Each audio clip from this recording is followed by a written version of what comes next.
Hello student, success coaching classes में आपका स्वागत है। यदि आप चैनल में पहली बार आए हैं तो चैनल को सब्सक्राइब कर ले और बेल आइकन को ऑल में प्रेस कर ले ताकि आने वाले सभी वीडियो को नोटिफिकेशन टाइम पर मिल जाए। आज हम डिस्कस करने वाले हैं क्लास 10th का जो आपका वीकली टेस्ट होने वाला है 6 जुलाई को। इसके लिए हम आपको वीडियो लेकर आ गए हैं। हमारा वीडियो का सेट 4 है। सेट 1, 2, 3 आप नहीं देखें तो आप प्लेलिस्ट बना है, आप जाकर देख लीजिएगा और तैयारी अपना अच्छा से वीकली टेस्ट का कर सकते हैं। तो चलिए हम लोग सेट 4 में हम लोग देखते हैं। ये मोस्ट इंपॉर्टेंट क्वेश्चन है आपका टेस्ट के लिए। देखिए क्या बोला, HCF दिया है 306 और 657 का 9 दिया है। क्या दिया, देखिए दो संख्या दिया है 306 और 657, जिसका HCF कितना दिया, 9 दिया।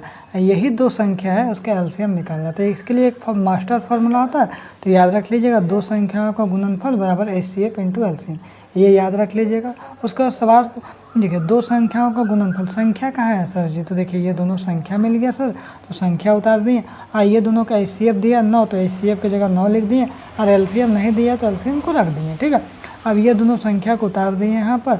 और जो HCF जो आपको 9 दिया था, ये किसके गुना में है, तो इसको हम लोग क्या करते हैं, भागा में कर दिए, भागा में कर दिए। LCM कैल्शियम लिख दिए। अब 3 तिया कितना हो गया, 9 हो गया। इससे हम लोग काट दिए, कितना में काट दिए, तो यहाँ पर हम लोग क्या हो गया, 3 नहीं 30 हो जाएगा, और 3 दूनी 6 हो जाएगा। उसके बाद इसको हम लोग काटेंगे तो 3 तिया 9 और 3 छः 12, 34 बार में हमारा कटेगा पूरा। ये हम लोग डायरेक्ट भी हम लोग 34 बार में काट सकते हैं, 9 का टेबल में डायरेक्ट 34 बार में। और 34 को 657 से मल्टीप्लाई करिएगा तो ये हमारा आंसर आ जाएगा 22,338 हमारा LCM आ जाएगा। ठीक है, ये हमारा क्वेश्चन बन गया। उसके बाद देखिए, और आपका एग्जाम के लिए इंपॉर्टेंट क्वेश्चन देखिए, ये वाला है। सिद्ध कीजिए कि √5 एक अपरिमेय संख्या। बहुत ही ज़्यादा मोस्ट इंपॉर्टेंट क्वेश्चन है ये।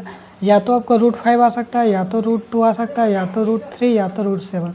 देखिए, अगर √5 भी अगर आप सीख गए ना, तो सब जगह आप √2 भी आराम से बना सकते हैं, क्योंकि जहाँ पर 5 है वहाँ पर 2 लगा देंगे।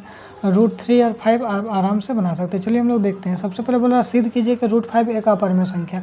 आपको क्या पता है, तो आपको ये पता होगा कि √5 ऑलरेडी अपरिमेय संख्या ही होता है, लेकिन फिर भी आपको क्या बोला कि प्रूफ करने के लिए बोल दिया है ना। जब प्रूफ करने के लिए आपको बोला गया, तो आपको क्या करना है, इसको उल्टा मान लेना है।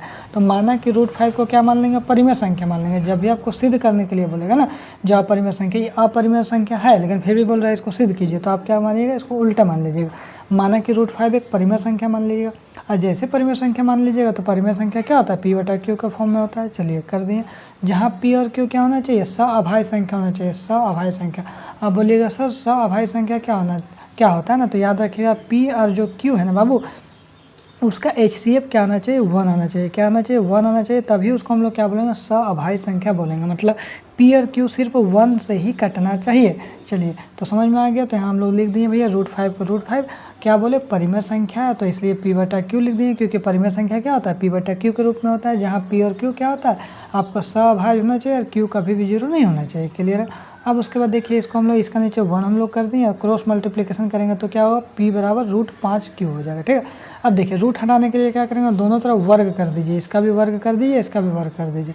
तो चलिए ना सर वर्ग कर देते हैं। इसका वर्ग करेंगे तो P का स्क्वायर हो गया, और इसका वर्ग करेंगे तो क्या होगा, स्क्वायर रूट खत्म, तो हमारा क्या हो जाएगा, P² बराबर 5Q² बच जाएगा। अब देखिए, जब P² बराबर 5Q², जो 5 जो है इसके साथ क्या गुना में, तो गुना में तो क्या हो जाएगा, भागा में आ जाएगा, तो P²/5। अब बराबर क्या हो जाएगा, Q²। अब यहाँ पर देखिए एक कॉन्सेप्ट का समझिए, अगर 10 के स्क्वायर को 5 डिवाइड कर देगा तो क्या 10 को डिवाइड नहीं कर पाएगा, बिल्कुल करेगा। 10 का स्क्वायर क्या होता है, तो बोलेंगे सर 100 होता है। तो 100 को अगर 5 का पावर डिवाइड कर देगा तो क्या 10 को नहीं कर पाएगा, बोलेंगे हाँ सर बिल्कुल कर देगा 10 को भी। तो वही चीज़ इसमें समझना है, क्या बोला गया, अगर P² को 5 डिवाइड करेगा, अगर यहाँ पर P² 5 से विभाजित होगा, मतलब भागा हो जाएगा, तो P भी 5 को विभाजित कर देगा, बिल्कुल कर देगा। आगे देखिए, अब हम लोग क्या करें, √5 वाला हम लोग बना रहे हैं, तो हम लोग P का मान क्या मान लेंगे, 5 के मान लेंगे। P का मान क्या मानेंगे, 5 के मानेंगे। और किस में पुट करेंगे, जाके आपको इसमें पुट कर देना है, इसमें पुट कर देना। तो P² मतलब P का जो मान रखेगा 5 के, तो 5K²।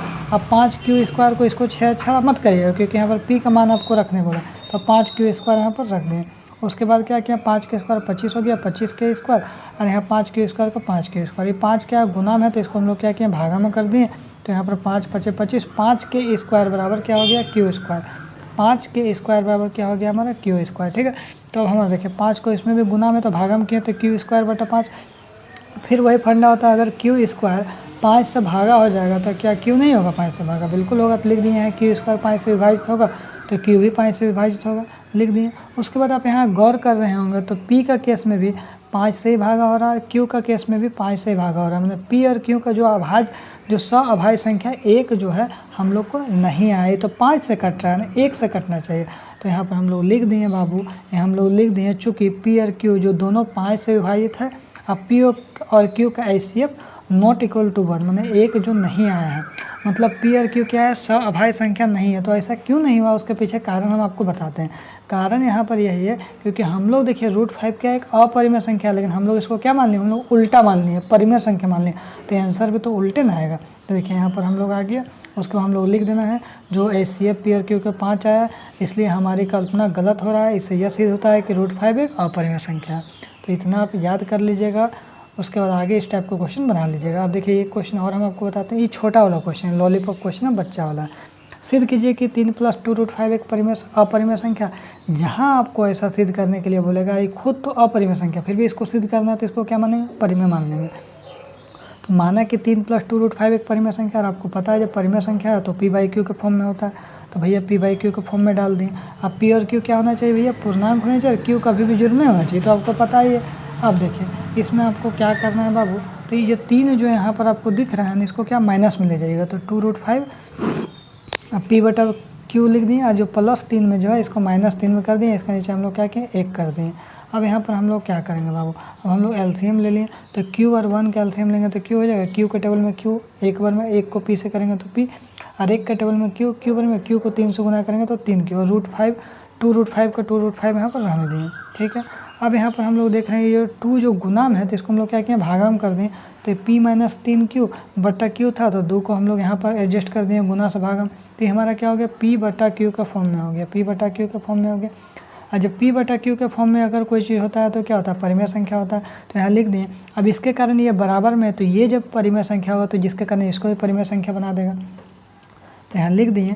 जब यहाँ पर p - 3q बटा 2q एक परिमेय संख्या है, तो इसका मतलब यह हुआ कि √5 भी एक परिमेय संख्या है। लेकिन हम क्या जानते हैं, हम जानते हैं कि √5 क्या है, एक अपरिमेय संख्या होता है, इसलिए हम कह सकते हैं कि 3 + 2 √5 एक अपरिमेय संख्या होता है, ठीक है बाबू।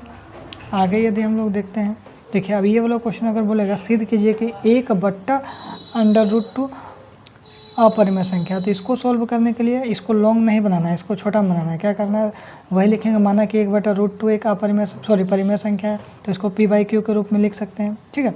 अब जहाँ q ≠ = 0, अब यहाँ के अंक को पलट देंगे, तो यहाँ अंक को पलटेंगे तो क्या हो जाएगा, यहाँ पर 1/√2 है, इसको पलटेंगे तो क्या होगा, √2/1 हो जाएगा, और यहाँ पर p/q है तो q/p हो गया। अब यहाँ देखिए ये p/q के फॉर्म में है, तो ये एक परिमेय संख्या, तो इसके कारण इसको भी परिमेय संख्या बना देगा, एक परिमेय संख्या, तो √2 भी एक परिमेय संख्या है। लेकिन हम क्या जानते हैं, √2 एक अपरिमेय संख्या है, इसलिए हम कह सकते हैं कि 1/√2 एक अपरिमेय संख्या है। क्लियर है। आगे यदि हम लोग देखते हैं 7 √5 देखो, अब इसको बोल रहा सिद्ध करने के लिए सिद्ध कीजिए कि 7 √5 एक अपरिमेय संख्या, तो क्या मानेंगे, एक परिमेय संख्या मान लेंगे, माने कि 7 √5 एक परिमेय संख्या। जब परिमेय संख्या मान ली है तो इसको हम लोग p/q के रूप में लिखेंगे, p और q पूर्णांक q ≠ = 0। अब √5 को √5 7 जो इसमें गुना में भागा में आ गया, तो p/7 q हो गया, p/7 q क्या p/q के फॉर्म में, तो यहाँ लिख दें, यहाँ p/7 q एक परिमेय संख्या है, तो इसका मतलब क्या होगा, √5 भी एक परिमेय संख्या, क्योंकि दोनों बराबर है, तो इसका मतलब यह होगा कि √5 भी एक परिमेय संख्या है। लेकिन हम जानते हैं कि √5 एक अपरिमेय संख्या है, इसलिए हम कह सकते हैं कि 7 √5 एक अपरिमेय संख्या है, ठीक है। अब देखिए 6 + 2 √2 वाला देखेंगे, तो माना कि 6 + 2 √2 एक परिमेय संख्या है, वही चीज़ लिख देंगे, p/q के फॉर्म में लिख सकते हैं, जहाँ p और q पूर्णांक है, q ≠ = 0। अब यहाँ पर देखिए ये 6 क्या था, प्लस में था, तो 6 को माइनस में ले लिए, इसका नीचे 1 दे दिए, तो हम लोग एलसीएम कर लेंगे, तो एलसीएम करें तो हम लोग q आ गया, और q से q कट गया तो p बच गया, और एक टेबल में q बार में q को 6 से करेंगे तो 6q। अब यहाँ पर देखिए ये हमारा क्या p/q के फॉर्म में आ गया ना जी, तो यहाँ लिख दें, यहाँ p - 6 को / q एक परिमेय संख्या है। इसका मतलब यह हुआ कि √2 भी एक परिमेय संख्या है, लेकिन हम जानते हैं कि √2 एक अपरिमेय संख्या है, इसलिए हम कह सकते हैं कि 6 + √2 एक अपरिमेय संख्या है, ठीक है। तो यदि हमारा वीडियो आपको अच्छा लगे तो लाइक करिएगा, शेयर करिएगा, अगर चैनल में नए हैं तो चैनल को सब्सक्राइब जरूर करिएगा। अगर आप टेलीग्राम में जुड़ना चाहते हैं, व्हाट्सअप ग्रुप में जुड़ना चाहते हैं, व्हाट्सअप चैनल में जुड़ना चाहते हैं, तो आप हमारे व्हाट्सअप में डिस्क्रिप्शन में लिंक मिलेगा, आपको उसमें ज्वाइन हो जाइए। फिर मिलते हैं हम लोग नेक्स्ट वीडियो में। थैंक